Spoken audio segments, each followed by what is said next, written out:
Secondary memory. Good morning friends, our topic is today is secondary memory. Secondary memory is also known as the auxiliary memory. It is smaller and cheaper in form of memory. मतलब बहुत छोटा होता है और बहुत cheaper होता है.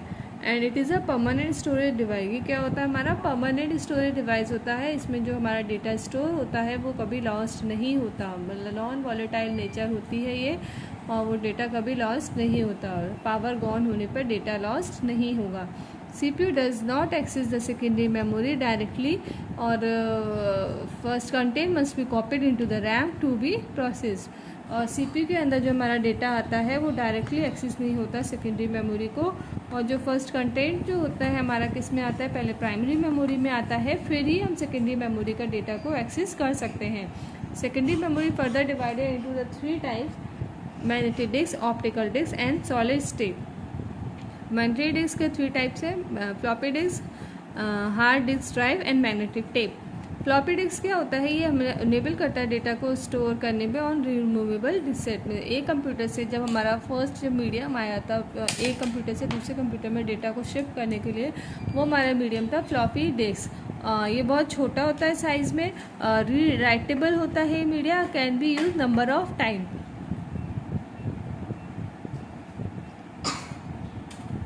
इसको नंबर ऑफ टाइम्स हम री राइट कर सकते हैं और यूज़ कर सकते हैं.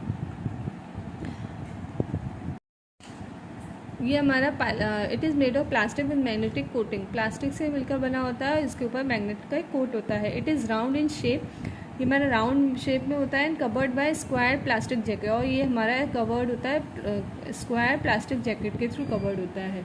Next is the hard disk drive. Non volatile random access memory. ये भी हमारी रैंडम एक्सेस मेमोरी होती है, नॉन वॉलेटाइल होती है. और all programmes of a computer install in a hard disk. मतलब जो कंप्यूटर से रिलेटेड प्रोग्राम होते हैं उसके इंस्टॉलेशन से लेके वो हमारे सारे स्टोर होते हैं हार्ड ड्राइव में. एंड इंफॉर्मेशन स्टोर इन ट्रैक सिलेंडर फॉर्म में रहती है. इंफॉर्मेशन स्टोर होती है वो ट्रैक एंड सिलेंडर फॉर्म में स्टोर होती है. और ट्रैक को फर्दर डिवाइड करते हैं इनटू द सेक्टर में. Next come to the topic that is magnetic tape. It is made of magnetic material. ये मैग्नेटिक मटीरियल से मिलकर बना होता है. Basically use for sequential data processing. इसको हम क्यों यूज़ करते हैं, सिक्वेंशियल डेटा प्रोसेसिंग के लिए हम इसको यूज़ करते हैं. मीन्स जब हम सीक्वेंस में डेटा को एक्सेस करना चाहते हैं, जैसे हम लाइक अगर पुराने ज़माने की बात करें तो जैसे हम कैसेट्स यूज़ करते थे, उसमें जो डेटा होता था वो एक सीक्वेंस में होता था. अगर हमें 5th सॉन्ग पे जाना है तो हमको 1 बाय 1 करके सारे सॉन्ग्स को फास्ट फॉरवर्ड या सुन के ही निकालना पड़ता था. यही होता है हमारा मैग्नेटिक टेप. वो हमारा किस पे बेस्ड होता था, मैग्नेटिक टेप में. स्टोरेज डिवाइस किस पे बेस्ड होती थी, मैग्नेटिक टेप में बेस्ड होती थी. Due to the sequential access these tape are not useful for data file that required revised और अपडेटेड ऑफन.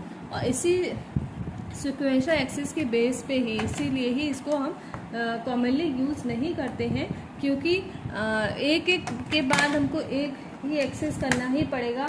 और इस चक्कर में मतलब ये बहुत यूज़फुल नहीं होता. इसीलिए आप देखते हैं कि अब जो है मैग्नेटिक टेप मीन्स मतलब वो उन कैसेट्स में हम सॉन्ग्स को स्टोर नहीं करते हैं, क्योंकि अगर हमें 5th सॉन्ग सुनना है तो हमें 1 से 4 तक जाना ही पड़ेगा, जिससे हमारा टाइम और एनर्जी दोनों वेस्ट होते हैं. इसलिए मैग्नेटिक टेप इतना यूज़फुल नहीं होता है. इसीलिए अब हम अपने जैसे सॉन्ग्स को स्टोर करना होता है तो हम CD में, मतलब नेक्स्ट उसके बाद जो आया वो क्या आया, CD आया, कॉम्पैक्ट डिस्क. उसको हमने यूज़ करना शुरू किया. Due to the sequential access these data not useful for data files that require the revised और updated often. This is generally use to store backup data. और इसको हम जनरली कहाँ यूज़ करने लगे, बैकअप डेटाज के लिए यूज़ करने लगे, जिसमें हमें एक सीक्वेंस के लिए रिक्वायर्ड रहता है कि हाँ इस डेटा के बाद कौन सा डेटा हमने बैकअप लिया होगा, इस डेट के बाद किस डेट का डेटा हमने बैकअप लिया, इसलिए इसका हम स्टोर यूज़ करने लगे बैकअप डेटा में. Next come to the topic compact disc. अब जब हमें मैग्नेटिक टेप में जो लिमिटेशन लगी उसको ओवरकम करने के लिए आया कॉम्पैक्ट डिस्क. कॉम्पैक्ट डिस्क ने क्या किया, it is an optical media that is use to store digital data.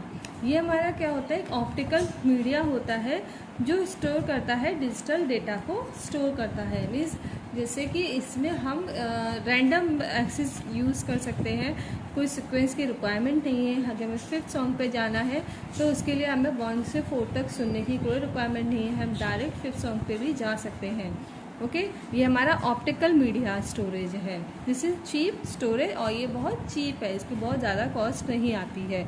Most common storage capacity of CD is, mostly जो हमारी जो स्टार्टिंग में CD आई थी उसकी कैपिंग लाइक स्टोरेज कैपेसिटी थी 700 MB। फर्दर इसको हमने 3 कैटेगरीज में डिफाइंड किया है, CD-ROM, CDR, CDRW। CD-ROM means compact disc read only memory, means इसमें हम अगर डेटा स्टोर कर देते हैं तो उसको सिर्फ हम रीड कर सकते हैं, उस पर हम राइट नहीं कर सकते, उसको हम इरेज नहीं कर सकते। CDR मीन्स रिकॉर्डेबल, इसमें हम डेटा को रिकॉर्ड कर सकते हैं। ओके CDRW मतलब रीड राइटेबल, इसमें हम रीड भी कर सकते हैं, उसको इरेज करके उस पर दोबारा से भी राइट कर सकते हैं। तो ये हो गया हमारा compact disc RW। Come to the topic digital video disc, इसको हम बोलते हैं short form DVD। DVD is also known as super density disc. Super density क्यों?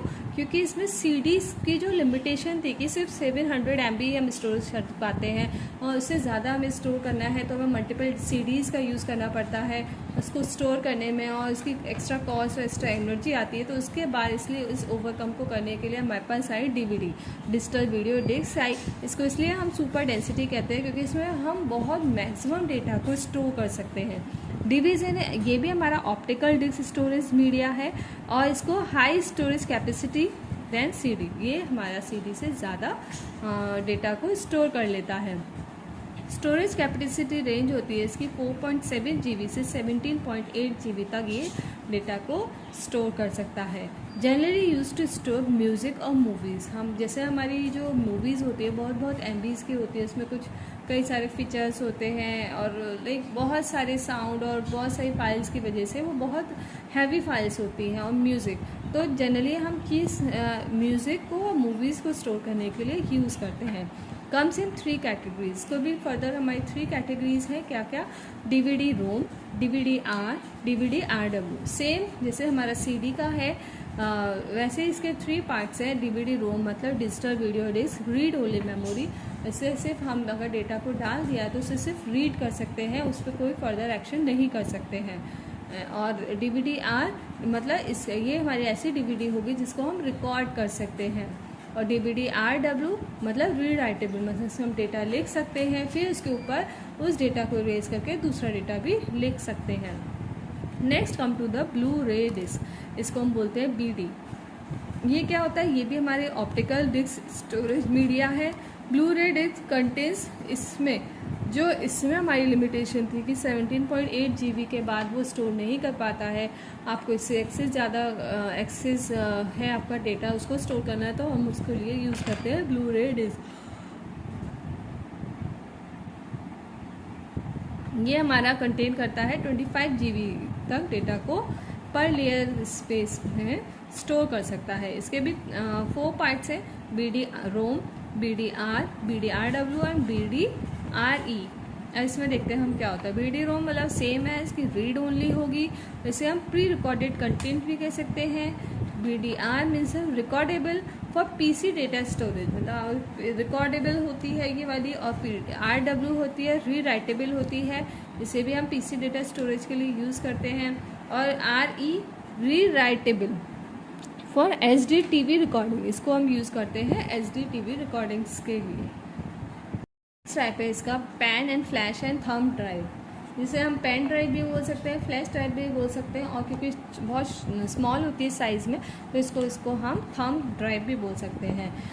इसका USB फ्लैश ड्राइव है टिपिकली रिमूवेबल एंड रीराइटेबल, ये हम जनरली अब तो हम हमेशा यूज़ करते आ रहे हैं पेन ड्राइव्स को। ये रीराइटेबल होती है, रिमूवेबल होती है, कॉम्पैक्ट होती है और बहुत चीपर भी होती है। और इसका साइज़ तो फ्लॉपी डिस्क से भी छोटा साइज़ होता है. It is much smaller than the floppy disk. Widely use as the easy and small medium to transfer data and store information from the computer. जैसे हमें एक कंप्यूटर से दूसरे कंप्यूटर में अगर इन्फॉर्मेशन को ट्रांसफ़र करना है, उसके लिए सबसे ईजी मीडियम हमारा क्या है?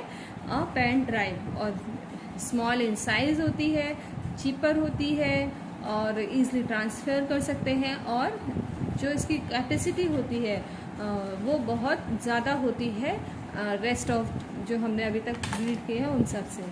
Thank you. अब तक हमने सारे सेकेंडरी मेमोरी और प्राइमरी मेमोरी कवर कर लिया है. प्राइमरी मेमोरी रैम रोम, फिर हमारा सेकेंडरी मेमोरी में हमारे मैग्नेटिक टेप, मैग्नेटिक डिस्क, ये सारा हमारा कवर हो चुका है. Thank you.